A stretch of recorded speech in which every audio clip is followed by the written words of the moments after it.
Welcome to Sneersquad. I'm Sneary. I'm Sarah.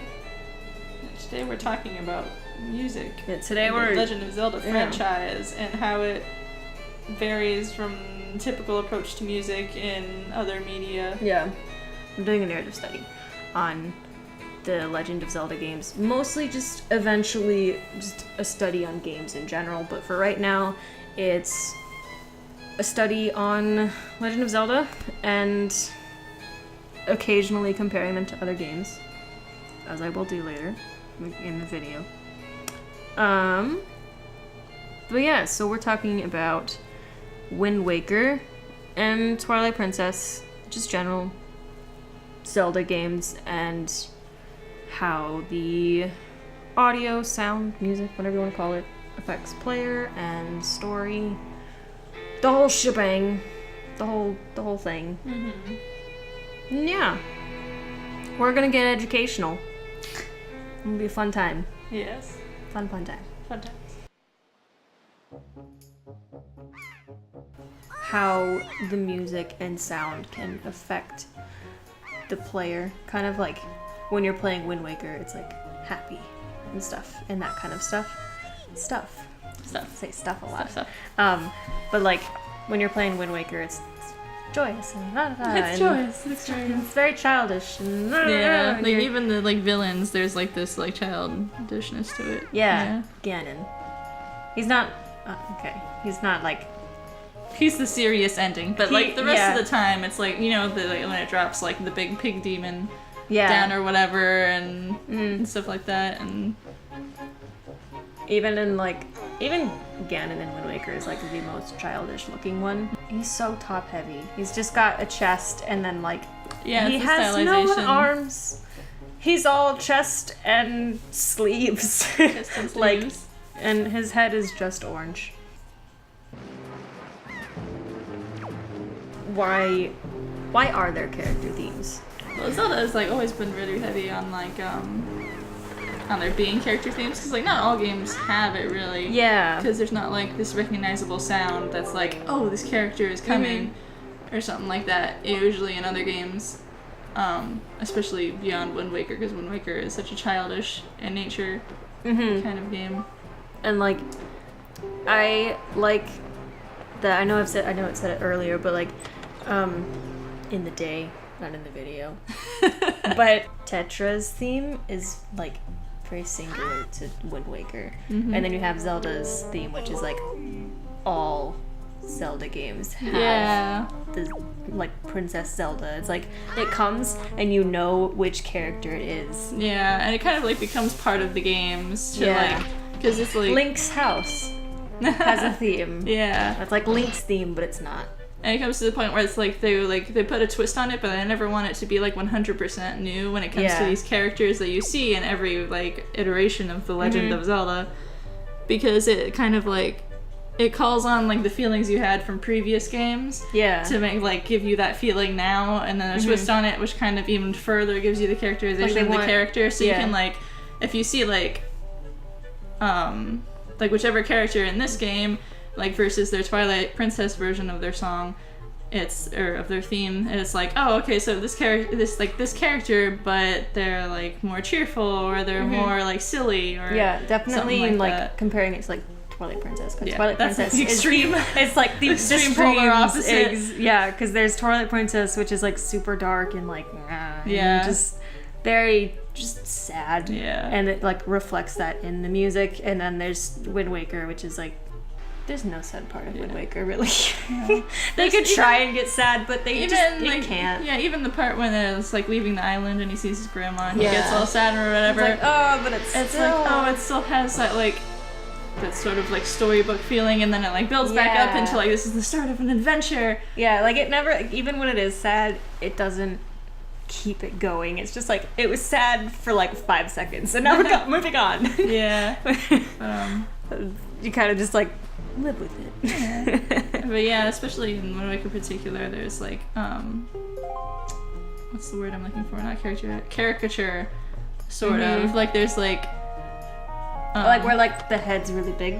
Or I mean, like in the music, like every character is sort of like a character. Like they're, with them being like a storybook version. Yeah. They're like kind of like beyond real life sort of thing. And so like, when you walk into like the old man's house or whatever, and there's like that twist on like a song that you heard before in the game, and you're like, oh, this sounds kind of like, it's like, oh, silly old man song. Or when you go onto the pirate ship and you hear like the sort of like the goofy Nico dude who like teaches you how to do things or whatever, and it's this like silly song that goes with the silly character. Whereas like when you see like more like quote unquote serious characters, like bad things happening, like, oh, the bird is here or something like that, it like goes to an exciting rhythm. But then I guess expanding bigger than that from characters, you still have that like caricature of like places too, with like when you get to like squeaker.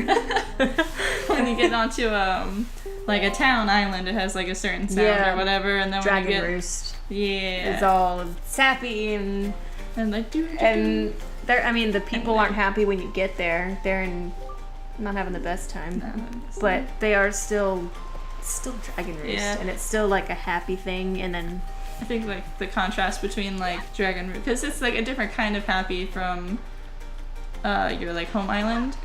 So in your home island, it's like, oh, da-da, and it's sort of like the familiar like comfy place, and then you go to Dragon Roost and it's still like happy and stuff like that, but it still sounds foreign. Yeah, it sounds like you're in a different place. Whereas it is, it's like an island of bird people. It's like 100% foreign from what you know. I mean, Link's not a bird. I mean, he kind of knows the bird people. It's the mailman. It's the mailman. But island. it's still like, I mean, it's not. Post office island. Expanding from like characters and stuff, there's the first time when you're like the pirates and stuff, you don't get like the sea theme and all this stuff, but you get the pirates, and it's still, and it's like cheerful and it has that like cockiness, Yeah, it's just pirates, man. Yeah, it's just pirates. It's what you expect of pirates. And then even when like they come to the island, it's kind of there, right? Which island? You're like Link's to our home island. Yeah. Like you meet Tetra, and then it's like they're there. The pirates are there. They're here. And and then you get to like the what's it called? The Forbidden Island. Yes. Forsaken Fortress. Yeah. You get there, and then it's all the sneak, and you gotta you get there, and it's like, this is what you have to do. The music reflects like what your attitude towards the area needs to be. Like what your mindset should be going into this. Like Dragon Roost, happy and run around, explore, just you do you. Yeah. And then it's like the Forsaken Fortress, it's like all sneaky, and it's got the and it's kind of like a little quieter and everything, and like because you have to like be hiding under barrels. There's not a lot and of stuff. like I want to say volume to the music, but like because there's not a lot of it's not like constantly there, like it's a lot less like it's kind of like it's like background music. Like, it's more background. As like obviously most of the music is background, but like that place, it's like definitely like you're not supposed to be focusing on the music. It's just kind of like subtle feeling. Yeah, it's like just kind of there, and just to keep you in the mindset of being sneaky. Yeah. That also kind of like story plot too, of like it helps reflect what you need to be doing in that moment. Is they like get you in the mood and like mindset of what you should be doing with the music, and like the beats and rhythm and all the musical terms that you can think of. Put that in the song of like what you want for your story. Like in suspenseful moments, you want your music to pick up, and in like chill towns, it can be faster, but it's still, there's a different kind of like pitch and it's different pitch rhythm and to different it. Tone. Whereas in Sneary, it's like I do like it because it's like all orchestral music, but when you go into like serious moments and more story-heavy parts, it's like more like classically orchestral. Yes. And then when you go into areas that are more like comfortable and casual, I guess, quote unquote casual, it's like more playful. And yeah. Yeah. Okay, so like the memorable sounds of Zelda, like opening a treasure chest. Yeah. Like it's like you don't even have to hear the rest of it. It's just like you hear a note and you know it's Zelda. Yeah, you know what's coming. Yeah. Also, like the sound, even just the sound of like scrolling through items and everything. Yeah. That sound. There's a very distinctive sound to Zelda that I think like kind of like makes it Zelda. Yeah. Like, yeah, when you go, like, there's just, like, tiny, tiny little cues that, like, there's only, like, one or two that you can get into, like, the current games or whatever that are the same. But it's, like, it kind of, like, built up this, like, a library of sounds that become iconic for the series. And it's kind of, it's like, okay, so the music in, like, particularly Wind Waker is super present. Like, even, like, you have, like, the function of the Wind Waker instrument. yeah. Or whatever, where you're, like, using sound and music to control the world and everything. Oh, wow, and a lot of games, like, especially indie games and everything, Music it's isn't very, that... like, it's very background. Yes. You know, it might have a thing, it's like, oh, it's a boss battle, so it's more like da-da-da-da-da, or whatever, or Good it's more... boss music. Da-da-da-da-da-da-da. That will really get you amped up for the fight. And then if it's, like, just a, like, kind of casual puzzle area or something, it's very, like... It's calming and... particularly in Who, it's very, like... It's very relaxing, and it's not very... It's not, like storybook in a different way. Yeah. You know, it's kind of lullaby-ish. Even there are like suspenseful kind of moments, but you're more stressed out over the puzzle and what's happening and like gameplay than the music. The music is just kind of there. Yeah, the music doesn't get you. And it doesn't like when you're boss battle. Yeah. And it's like, and it doesn't have those like repetition things where it's like, you know, to like amp you up. Yeah, and, there's like there's not like a villain sound or a problem sound or something like that.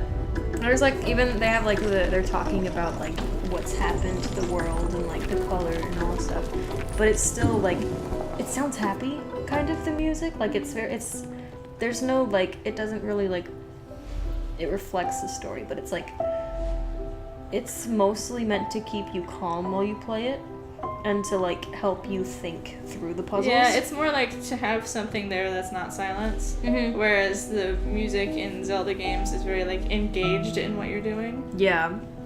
Especially even in like some of the games, particularly Wind Waker because that's where our clips are coming from, where there's even like there's music in your attacks and everything. Yeah. And like, you know, it's like finishing like a complete combo. It's like a complete song that you're finishing.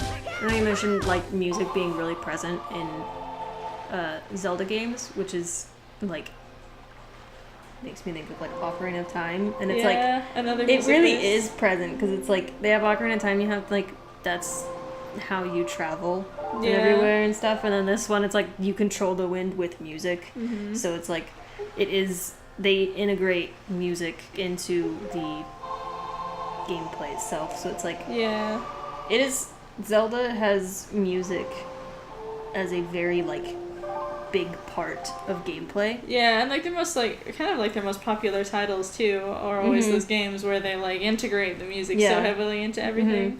So we've kind of touched on like why music is important, kind of mostly. Yeah. Then incorporating it's like not making it like we can't have a silent game. Yeah. So let's just put some like because it feels very weird if you don't play with sound. Yeah. It feels wrong. It does. Which actually, and you know, having like good sound in a game also makes like there's silence like a feature. You know, it's like it like makes you feel something if there's silence. Like something an intentional feeling like something's wrong. It's like there's also definitely like it's a way to like reward the player because like you get a chest. Yeah. And you open it and then da-da-da. Yeah. And it's exciting and you're like, yeah, I did a good thing, and when you do stuff right, there's always a like sound element that goes with getting it right. There's also stuff that like you get wrong. Yeah. So it's always there's it's an like, error.